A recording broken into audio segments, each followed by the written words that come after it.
Hello everyone. आज का हमारा टॉपिक है electric potential due two point charge. Point charge की वजह से किसी पॉइंट पर कितना इलेक्ट्रिक पोटेंशियल हो सकता है वो हमने कैलकुलेट करना है। सबसे पहले देखिए, आपने यहाँ पर रख लिया अपना पॉइंट चार्ज कैपिटल क्यू। ठीक है, ओ पॉइंट इसको नाम दे दिया। ठीक है, अब पी पॉइंट पर आपने रख दिया एक small test charge Q naught. और ये जो पी पॉइंट से आपने टेस्ट चार्ज को लेकर आना ए पॉइंट तक। ठीक है, और ये जो डिस्टेंस है इन दोनों पॉइंट्स में पी से लेकर ए तक ये है डी एक्स।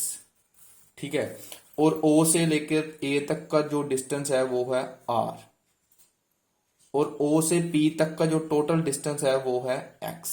ये हमने सब कुछ कंसीडर कर लिया। और ये जो चार्ज टेस्ट चार्ज है ये पी पॉइंट पर जो है कहां से आया, ये इन्फिनिटी से पहले पी पॉइंट तक आया, बाद में पी से आप ए तक लेकर गए।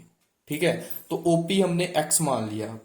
अब आप देख लो, अगर ये टेस्ट चार्ज अगर ए पॉइंट पर आ गया तो अब अगर आप इलेक्ट्रोस्टैटिक फोर्स कैलकुलेट करते हैं इन दोनों चार्जेस में, कैपिटल क्यू जो पॉइंट चार्ज है और टेस्ट चार्ज जो क्यू, इनमें electrostatic force means Coulomb force कितनी होगी, उसका फार्मूला कितना होगा, F vector equal to 4 pi epsilon naught capital Q small Q naught over distance कितना है दोनों में, ओ से लेकर पी तक का डिस्टेंस कितना है।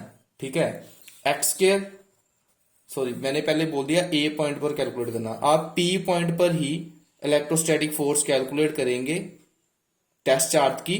मींस टेस्ट चार्ज आपका पी पॉइंट पर है और दूसरा जो सोर्स चार्ज है वो ओ पॉइंट पर है। इन दोनों पॉइंट्स में अगर आप इलेक्ट्रोस्टैटिक फोर्स देखते हो, वो इलेक्ट्रोस्टैटिक फोर्स का फार्मूला बनेगा 1/4 pi epsilon naught Q by Q Q naught over x square. तो ये बनेगी इलेक्ट्रोस्टैटिक फोर्स।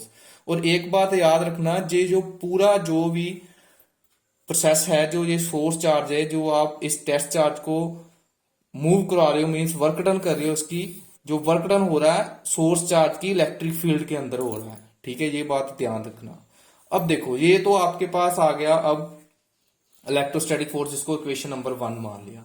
अगर आपने पी पॉइंट से टेस्ट चार्ज को मूव कराना है ए तक, ठीक है, और आप किसी फोर्स से इसको मूव करवाएंगे, वो फोर्स आपकी कम से कम इलेक्ट्रोस्टैटिक फोर्स के इक्वल होनी चाहिए, क्योंकि इलेक्ट्रोस्टैटिक फोर्स जो है इस साइड को लग रही है और आपने अब मूव कराना है इस साइड में। तो अगर आप इलेक्ट्रिक फील्ड में किसी टेस्ट चार्ज को मूव करवाते हो तो आपको एक्सटर्नल फोर्स कम से कम इलेक्ट्रोस्टैटिक फोर्स के इक्वल लगानी पड़ेगी। और पी से ए तक का डिस्टेंस कितना है, डी एक्स। मीन्स फोर्स जितनी एक्सटर्नल होगी जो कि इलेक्ट्रोस्टैटिक के इक्वल होगी इनटू डिस्टेंस आपका यहां से लेकर यहां तक बताएगा स्मॉल वर्क डन की वैल्यू। तो अगर आपने स्मॉल वर्क डन कैलकुलेट करना है जो उसको आप डी डब्ल्यू मानोगे, ठीक है, डी डब्ल्यू जो आपका स्मॉल वर्क डन है वो किसके इक्वल होगा, F vector dot d r vector. तो ये आ गया आपके पास वर्क डन, जो स्मॉल वर्क डन है, d W is equal to F vector dot d r vector. ठीक है, सॉरी डी आर नहीं, आपने डी एक्स लिया है, आपने डी एक्स लिया है।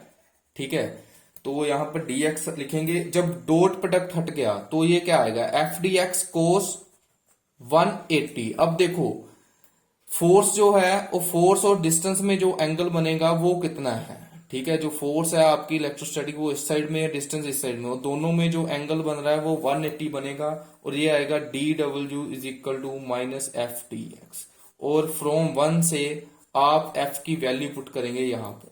जब आपने एफ की वैल्यू पुट की तो यह -1/4 pi epsilon naught Q Q naught over x square into D x, ये स्मॉल वर्क डन बन गया। तो अगर आपने टोटल वर्क डन देखना है, टोटल वर्क डन आप कैसे देखेंगे, जब आपका जो टेस्ट चार्ज अगर आप इन्फिनिटी से ए तक लेकर आए तो टोटल वर्क डन होगा। तो टोटल वर्क डन जब आप इसको इंटेग्रल करेंगे, मींस जो आपका टेस्ट चार्ज है, अब चार्ज मूव कहां से हुआ, टोटल वर्क डन अगर आपने निकाला तो चार्ज कहां से मूव हुआ, infinity to the to point A तक आपका चार्ज जो है टेस्ट चार्ज जो मूव हुआ। अब इसमें ही आपने टोटल वर्क डन निकालना, तो टोटल वर्क डन इसकी आपने डी डब्ल्यू की अगर आप इंटेग्रल करते हो तो वो किसके इक्वल आएगा, D W is equal to W, और इस साइड पर जो इंटेग्रल आएगी। अब देखो कहां से स्टार्ट किया आपने, इन्फिनिटी से, तो जो इंटेग्रल बनेगी वो किसकी, इन्फिनिटी से लेकर कहां तक आए आप, ए तक, और पीछे डिस्टेंस कितना बच गया, ओ से लेकर ए तक का डिस्टेंस कितना, आर, मीन्स आर इन्फिनिटी से आर तक आए, और इधर जो है Q,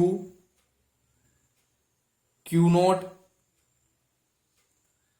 over 4 pi epsilon naught x square d x, और यहां से आपने अब बाहर निकाल लिया अपना minus Q, Q naught over 4 pi epsilon naught, तो अंदर आपके पास बच गया infinity r 1 over x square d x.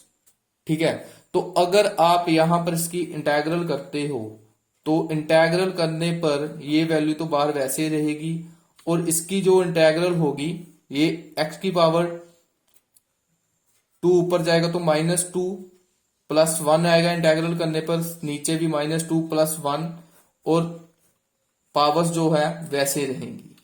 ठीक है, तो अब अगर आप देखते हो यहां पर, अगर आप देखें तो बाहर वैसा रहेगा, और नीचे क्या आया, -2 +1 -1, तो ये माइनस से ये वाला कैंसल, ऊपर क्या आया, x रेज टू पावर -2 +1 -1, और इंफिनिटी से r तक। ठीक है, ये आया आपके पास। अब देखें इधर क्या है, वर्क डन, तो वर्क डन अगर आप इस साइड पर, अब क्या बचेगा, Q, Q naught over 4 pi epsilon naught, तो आप x की पावर -1 को 1/x ऐसे लिख सकते हो, इंफिनिटी ओवर r। ठीक है, तो जब आपने 1/x ये पावर्स नहीं, तो अब आप पावर्स को जो वैल्यू पुट करते हो, upper limit minus lower limit 1/r minus infinity, और 1/इंफिनिटी कितना है, 0, तो ये कितना बन गया, Q, Q naught over 4 pi sine not 1/r W, ये आपके पास आया टोटल वर्क डन। और आपके पास जो पोटेंशियल का फॉर्मूला क्या है, वर्क डन ओवर चार्ज, तो वर्क डन की वैल्यू अगर यहां पर ये वाली वर्क डन की वैल्यू पुट करेंगे, ये कितना आएगा, Q naught over 4 pi epsilon naught R, और नीचे क्या है, क्यू नॉट, ये क्यू नॉट से ये कैंसिल, और पोटेंशियल कितना आया 1/4 पाई, ये वाला 1/4 पाई हमने बाहर निकाल लिया, और Q/R जो है ये आपका पोटेंशियल, इलेक्ट्रिक पोटेंशियल आया ड्यू टू पॉइंट चार्ज। ठीक है, पॉइंट चार्ज कौन सा था, कैपिटल Q। ठीक है, ये आपने कैलकुलेट किया electric potential due two point charge. तो यहां से एक बात ध्यान रखना, जो V है आपका इनवर्सली प्रोपोर्शनल R, मतलब जितना आप दूर होंगे पॉइंट चार्ज से उतनी कम इलेक्ट्रिक पोटेंशियल होगी, जितना आप पास होगे उतना ज्यादा इलेक्ट्रिक पोटेंशियल होगा।